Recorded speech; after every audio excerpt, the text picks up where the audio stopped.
दोस्तों, मैं साधना आप सभी का स्वागत करती हूँ आपके अपने प्लेटफॉर्म एक्सपर्ट क्लासेस में। दोस्तों, आज की क्लास महत्वपूर्ण प्रश्नों पर आधारित शिक्षा मनोविज्ञान की क्लास होगी, जिसमें हम आपको टॉप 15 क्वेश्चन बताने वाले हैं, जो बहुत ही अच्छे अच्छे क्वेश्चन यहाँ पर समाहित हैं। तो चलिए, आज का अपना पहला क्वेश्चन है कि निम्नलिखित में से कौन सा सीखने का नियम नहीं है। यहाँ पर पूछा जा रहा है कि ऐसा कौन सा है शिक्षा मनोविज्ञान में जो सीखने का नियम नहीं है। क्योंकि यहाँ नहीं पूछा गया है तो हम निगेटिव आंसर टिक करेंगे। तो पहला क्या है, तत्परता का नियम। दूसरा है प्रभाव का नियम। तीसरा है अभ्यास का नियम और चौथा है तनाव का नियम। तो सीखने का नियम किसने दिया है? थॉर्नडाइक ने दिया है। अब वो थॉर्नडाइक ने अपनी थ्योरी में कितने नियम बताए हैं? तो मुख्य नियम होते हैं 3 और गौण नियम होते हैं 5। तो पहला कौन सा होता है? सीखने का नियम होता है। तत्परता का नियम किसने दिया है? तो थॉर्नडाइक ने दिया है। किसने दिया है? थॉर्नडाइक ने। प्रभाव का नियम किसने दिया है? थॉर्नडाइक ने दिया है। और अभ्यास का नियम किसने दिया है? थॉर्नडाइक ने दिया है।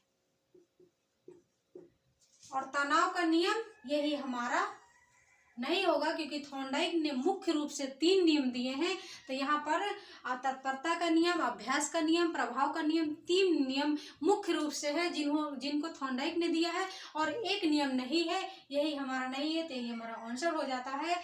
क्वेश्चन नंबर फर्स्ट का ऑप्शन नंबर 4 राइट हो जाएगा। क्वेश्चन नंबर दूसरा है यहाँ पर कि परिवार एक साधन है। यहाँ पर पूछा जा रहा है कि परिवार एक साधन है। कैसा साधन है? परिवार शिक्षा का एक साधन है। यहाँ शिक्षा के रूप में लिया गया है परिवार को, कि परिवार एक साधन है। कैसा साधन है? औपचारिक साधन है, या दूसरा विकल्प है अनौपचारिक साधन है, या फिर ए बी दोनों सही है, या फिर इनमें से कोई नहीं। तो परिवार एक साधन है। तो औपचारिक और अनौपचारिक शिक्षा में अंतर क्या है? औपचारिक शिक्षा वो होती है जिसकी लिमिट समय तक, जो शिक्षा हम लिमिट समय तक सीखते हैं, जिसका लिमिट टाइम होता है। और अनौपचारिक क्या होता है कि जो हम जीवन पर्यंत सीखते रहते हैं, जिसका कोई समय स्थान नहीं होता है, जो हम जीवन पर्यंत सीखते रहते हैं, वो होती है अनौपचारिक शिक्षा। तो यहाँ पर परिवार कैसी शिक्षा होती है? तो परिवार होती है अनौपचारिक शिक्षा, क्योंकि हम परिवार में जब से अपने अनुभव शुरू से लेकर अंत तक सीखते रहते हैं। तो यानी कि जीवन पर्यंत जब परिवार में हम सीखते रहते हैं, तो यहाँ पर परिवार अनौपचारिक साधन के अंतर्गत आ जाता है। दूसरा विकल्प राइट हो जाएगा। क्वेश्चन नंबर तीसरा है यहाँ पर कि कोहल वर्ग का विकास सिद्धांत किससे संबंधित है? कोहल वर्ग का विकास सिद्धांत किससे संबंधित है? पहला है भाषा विकास, जो कि चोमक्सी से संबंधित है। किससे? चोमक्स। दूसरा है संज्ञानात्मक विकास, किससे संबंधित है? जीन पियाजे से संबंधित है। नैतिक विकास कोहल वर्ग, और सामाजिक विकास वाइगोत्स्की।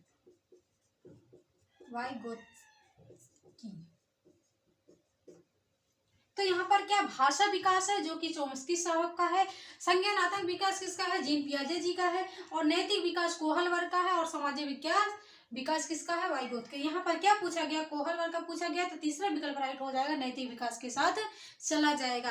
अगर अभी तक आपने वीडियो को लाइक नहीं किया तो लाइक कर दीजिए। अगर आप सेशन में पहली बार जुड़े हैं तो चैनल को सब्सक्राइब जरूर कर दीजिए और बेल आइकन को ऑन कर दीजिए, जिससे वीडियो का नोटिफिकेशन आपको टाइम से मिलता रहे। क्वेश्चन नंबर 4 है कि शारीरिक विकास की गति किस अवस्था में सबसे कम हो जाती है? यहाँ पर पूछा गया है कि शारीरिक विकास की गति किस अवस्था में सबसे कम हो जाती है। तो पहला है शैशवावस्था, दूसरा है बाल्यावस्था, तीसरा है प्रौढ़ावस्था और चौथा है किशोरावस्था। तो शारीरिक विकास की गति जो होती है वो बाल्यावस्था में सबसे कम हो जाती है। अगर यहाँ पर पूछा जाता कि सबसे ज्यादा कब हो जाती है, तो शैशवावस्था। वहां पर क्या हो जाता है आंसर? शैशवावस्था हो जाता है। अगर ज्यादा की बात की जाए तो शैशवावस्था। अगर कम की बात की जा रही है यहाँ पर कि कम कब हो जाती है, तो वो हो जाएगा बाल्यावस्था की सबसे कम हो जाती है बाल्यावस्था में शारीरिक विकास की दर। तो यहाँ पर दूसरा विकल्प राइट हो जाएगा, बाल्यावस्था के साथ चला जाएगा। अब क्वेश्चन नंबर 5 है यहाँ पर कि लिखने संबंधी विकार छात्रों में कहलाता है। लिखने संबंधी विकार छात्रों में क्या कहलाता है? डिसलेक्सिया कहलाता है, डिस्ग्राफिया कहलाता है, या फिर डिसकैलकुलिया कहलाता है, या फिर डिसथीमिया कहलाता है। तो लिखने संबंधी विकार छात्रों में क्या कहलाता है? डिसलेक्सिया होता है पठन संबंधी विकार, पढ़ने संबंधी विकार। डिस्ग्राफिया होता है लिखने संबंधी विकार। और डिसकैलकुलिया होता है गणितीय संबंधी विकार, कैलकुलेशन करने में प्रॉब्लम। तो यहाँ पर पूछा क्या गया है, लिखने संबंधी, यहाँ पर लिखने संबंधी पूछा गया है, तो यानी कि दूसरा विकल्प राइट हो जाएगा, डिसग्राफिया के साथ चला जाएगा। क्वेश्चन नंबर 6 है कि मिथ्या परिपक्वता का काल किसे कहा जाता है। क्या भैया, मिथ्या परिपक्वता का काल किसे कहा जाता है? तो पहला ऑप्शन है बाल्यावस्था, दूसरा है शैशवावस्था, तीसरा है किशोरावस्था और चौथा है प्रौढ़ावस्था। तो बाल्यावस्था को कहा जाता है मिथ्या परिपक्वता का काल। बाल्यावस्था को कहा जाता है मिथ्या परिपक्वता का काल, और शैशवावस्था को कहा जाता है सीखने का अनोखा काल। सीखने का अनोखा काल। अगर यहाँ पर पूछ लिया जाता कि सीखने का अनोखा काल किसे कहा जाता है, किस काल को कहा जाता है सीखने का अनोखा काल, तो भैया आपका हो जाता है शैशवावस्था। यहाँ पर पूछा गया है कि मिथ्या परिपक्वता का काल यानी कि किस अवधि में, किस काल में बच्चे झूठ पे झूठ बोलते हैं, तो आपका ऑप्शन हो जाएगा फर्स्ट, बाल्यावस्था हो जाएगा। बाल्यावस्था को मिथ्या परिपक्वता का काल कहा जाता है। ठीक है। क्वेश्चन नंबर 7 है कि बच्चे की बुद्धि लब्धि 90 से 110 के मध्य है। बच्चे की बुद्धि लब्धि 90 से 110 के मध्य है, वह बालक है। सामान्य बुद्धि लब्धि का, प्रतिभाशाली बुद्धि लब्धि का, या फिर प्रखर बुद्धि का, या फिर नॉन ऑफ दीज। तो 90 से जब 110 की बात की जाती है तो वो होता है सामान्य बुद्धि लब्धि। क्या होता है? सामान्य बुद्धि लब्धि होता है जब 90 से 110 की बात की जाती है। प्रतिभाशाली बुद्धि लब्धि क्या होता है? 140 से जब ऊपर की बात की जाती है तो होता है प्रतिभाशाली बालक। तो यहाँ पर 90 से 110 की बात की जा रही है, तो पहला विकल्प राइट हो जाएगा, सामान्य बुद्धि लब्धि के साथ चला जाएगा। क्वेश्चन नंबर 8 है यहाँ पर कि गेस्टाल्टवाद का जन्मदाता किसे कहा जाता है। गेस्टाल्टवाद का जन्मदाता किसे कहा जाता है? तो पहला है मैक्स वर्दाइमर को, दूसरा है कोहलर को, तीसरा है कोफा को, या फिर इनमें से सभी को गेस्टाल्टवाद का जन्मदाता कहा जाता है। तो गेस्टाल्टवादी तो तीनों हैं, मैक्स वर्दाइमर भी है, कोहलर भी है, कोफा भी है, ये सभी गेस्टाल्टवादी हैं। लेकिन यहाँ पर पूछा गया है जन्मदाता, जब जन्मदाता की बात की जाती है तो हम यहाँ पर पहला ऑप्शन लॉक कर देंगे, मैक्स वर्दाइमर को गेस्टाल्टवाद का जन्मदाता कहा जाता है।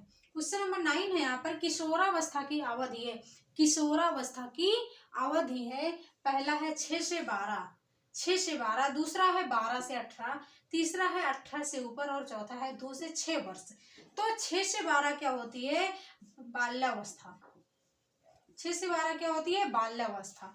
और 12 से 18 होता है किशोरावस्था। क्या होता है? किशोरावस्था। और 18 से ऊपर होता है प्रौढ़ावस्था, और 2 से 6 वर्ष होता है शैशवावस्था। तो यहाँ पर क्या पूछा गया? यहाँ पर किशोरावस्था पूछा गया है, तो दूसरा विकल्प राइट हो जाएगा, 12 से 18 वर्ष किशोरावस्था के साथ टिक हो जाएगा। मूर्त संक्रियात्मक अवस्था। क्या होता है? मूर्त संक्रियात्मक अवस्था। और 11 से ऊपर होता है अमूर्त संक्रियात्मक अवस्था, जिसे औपचारिक अवस्था भी कहा जाता है। और 0 से 2 वर्ष क्या होता है?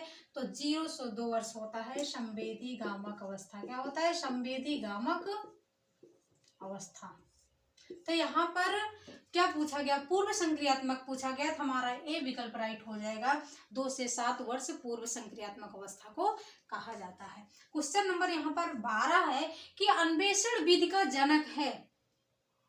अन्वेषण विधि का जनक है कौन है भैया? तो पहला है आर्मस्ट्रॉन्ग, दूसरा है पेस्टोलॉजी, तीसरा है फ्रोवेल और चौथा है रायबर्न। तो फ्रोवेल से बहुत क्वेश्चन आता है। फ्रोवेल तो खेल विधि के जनक कौन है? फ्रोवेल है।